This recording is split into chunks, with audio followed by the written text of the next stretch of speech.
It is very odd to live in a world where if you died, it would shock people, but surprise no one.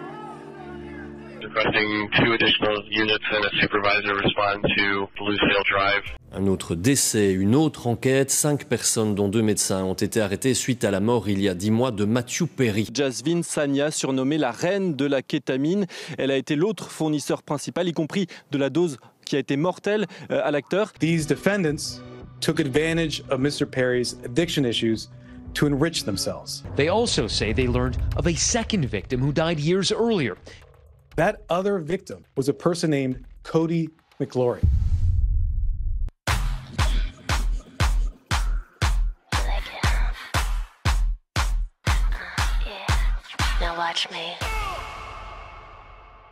Bonjour, bonsoir tout le monde, je vous retrouve aujourd'hui pour une nouvelle vidéo news concernant la mort de Matthew Perry.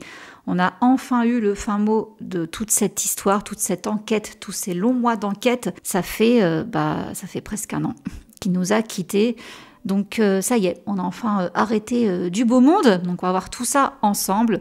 Donc, petit rappel des faits, nous sommes le samedi 28 octobre 2023 quand la police de Los Angeles reçoit un appel d'urgence provenant du quartier de Pacific Palisades. La personne qui appelle dit qu'elle vient de trouver un homme flottant sur le ventre dans un jacuzzi. La personne qui est au bout du fil s'appelle Kenneth Iwamasa. Il est l'assistant personnel de Matthew Perry et quand les secours vont arriver, Matthew Perry a seulement 54 ans et déclaré décédé. On a eu un rapport d'autopsie qui nous expliquait qu'il était mort d'une overdose de kétamine. Ça a soulevé pas mal d'interrogations, à savoir, mais alors il était encore à nouveau addict, qu'est-ce qui s'est passé? Normalement, il avait décroché de tout ça. Petit rappel quand même du mal-être légendaire, malheureusement, de Matthew Perry, notre célèbre Chandler de la série Friends. Je vous ai fait 2 vidéos sur lui, une où je vous racontais tout son parcours et une autre après son décès où je vous parlais de ses mémoires. Donc je racontais son histoire à travers ses propres mots. Donc si vous voulez avoir tous les détails de toutes ses addictions, de tout son parcours, je vous invite à les visionner. Et effectivement, dans ses mémoires, on voyait qu'il avait vécu une vie en perpétuel combat contre ses addictions, notamment aux médicaments ainsi qu'à l'alcool. Il avait confié dans ce livre qu'il avait fait 65 séances de sevrage. Il avait dépensé plus de 9 millions de dollars en thérapie. Il avait subi plusieurs opérations chirurgicales liées à ses problèmes d'addiction, dont une intervention qui avait duré 7 heures au niveau du côlon en 2018. Et là, il nous avait donc confié qu'il aurait dû être mort. So when I was his assistant, I knew that he was back in 2011. He had other doctors that were delivering stuff to his house. He always had doctors on his payroll, whether it be for Vicodin or Oxycontin. Now it's been ketamine. So there's always doctors that have given Matthew pain meds.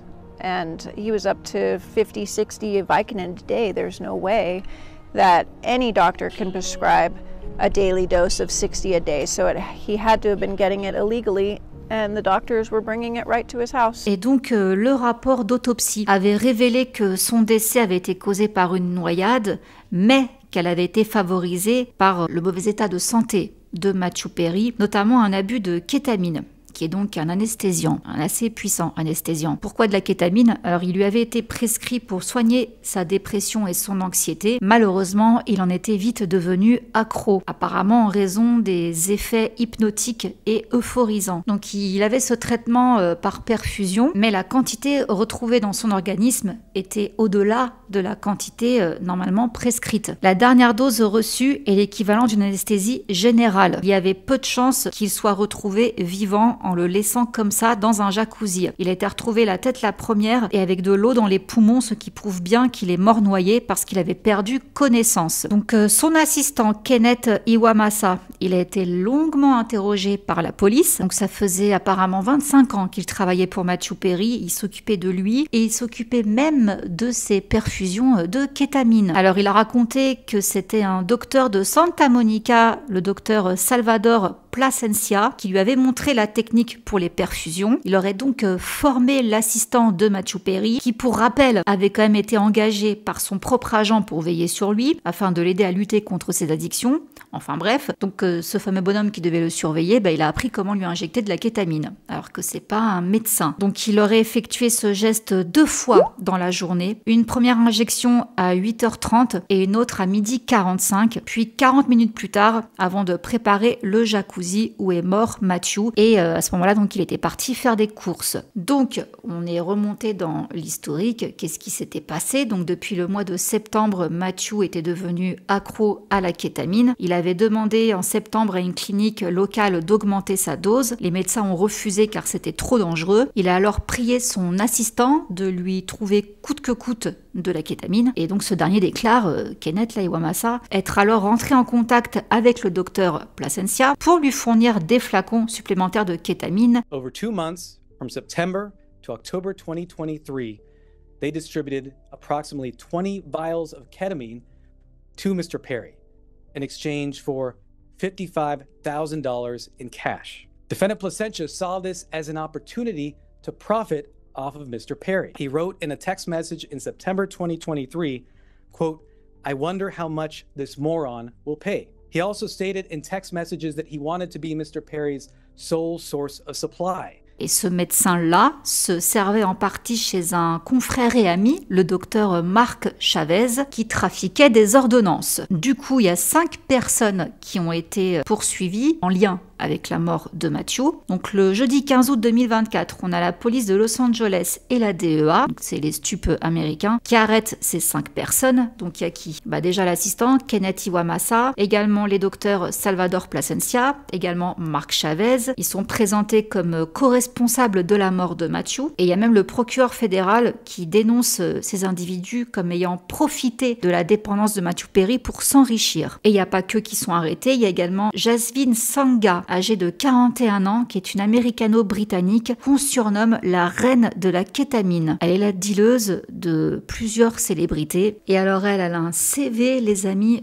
laissez tomber. Around the same time, federal prosecutors say Perry's assistant, Kenny Iwamasa, started buying more ketamine from a man named Eric Fleming and a woman, Jasvin Sangha, the woman who's known as the ketamine queen in Los Angeles. She sold approximately 50 vials of ketamine for approximately $11,000 in cash. Alors cette Jasvin Sangha, quelques mots quand même sur elle. Afin de nourrir son train de vie de jet-setteuse, elle s'était donc improvisée comme dealeuse de célébrités. Certains de ses proches ont même déclaré qu'elle était une habituée des Golden Globes et des Oscars. Et lorsqu'on a perquisitionné son domicile à North Hollywood, c'est pas mal ce qu'on a trouvé. Le rapport d'enquête décrit les lieux comme ce qui s'apparente à un emporium de la vente de drogue.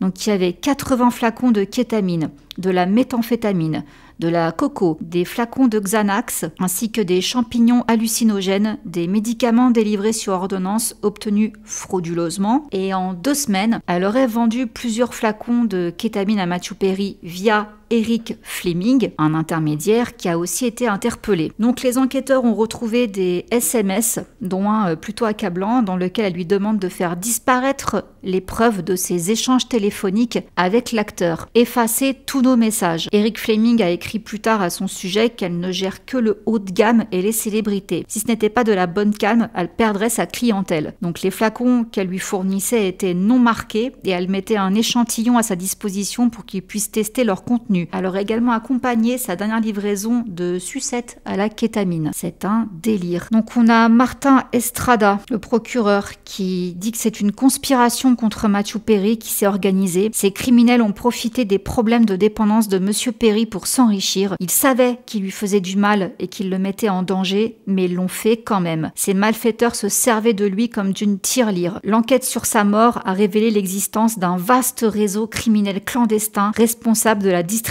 de grandes quantités de kétamine à Monsieur Perry et à d'autres. Selon le procureur, ce docteur savait ce qu'il faisait, donc le Plasencia là. Il savait qu'il nuisait à Matthew Perry. Il avait même confié à un patient que l'acteur était en train de déraper. Ça m'interpelle. Comment ça, un médecin, il parle d'un patient à un autre patient? Bon bref, les flacons de kétamine coûtaient 12 $ aux médecins impliqués, mais étaient revendus environ 2000 $ à Matthew Perry. Après la mort de Matthew Perry, il a falsifié des dossiers médicaux pour tenter de légitimer son action. Les accusés utilisaient des noms de code entre eux pour évoquer cet anesthésiant. Ils parlaient de Dr Pepper ou de Canette. Et concernant donc la reine de la kétamine, l'enquête s'est un peu plus étalée. Donc on a découvert qu'il y avait un client à elle qui était mort d'une overdose de kétamine en 2019. Elle avait même reçu des messages de la famille de cet homme décédé qui lui disait « La kétamine que vous avez vendue à mon frère l'a tué. C'est la cause de sa mort. » Elle avait d'ailleurs également été arrêtée il y a 5 mois dans le cadre d'une affaire sur fond de trafic de drogue. Elle a été remise en liberté sous caution de 100 000 $ et les agents ont même retrouvé des recherches qu'elle faisait sur Google où elle marquait « La kétamine peut-elle être considérée comme une cause de décès ?» Donc Madame Sangha a plaidé non coupable, mais son procès a été fixé au 15 octobre. Et à la base, elle faisait quoi cette femme? Elle avait suivi un cursus de sciences sociales aux États-Unis.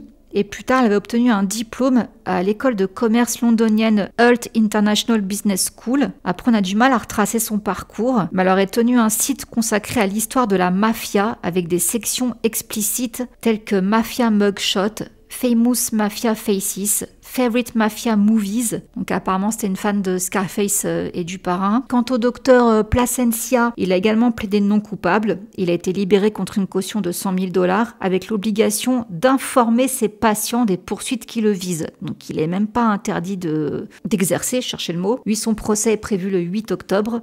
Et les 3 autres accusés font également l'objet de poursuites mais séparées. Ils ont plaidé coupables. Donc son assistant, lui, il encourt jusqu'à 15 ans de prison. Et le médecin Marc Chavez, lui, il risque aussi 10 ans de prison. Il y a un documentaire TMZ qui va sortir ou qui vient de sortir. Je ne sais plus la date. J'ai vu le teaser sur les réseaux. Il y a d'ailleurs...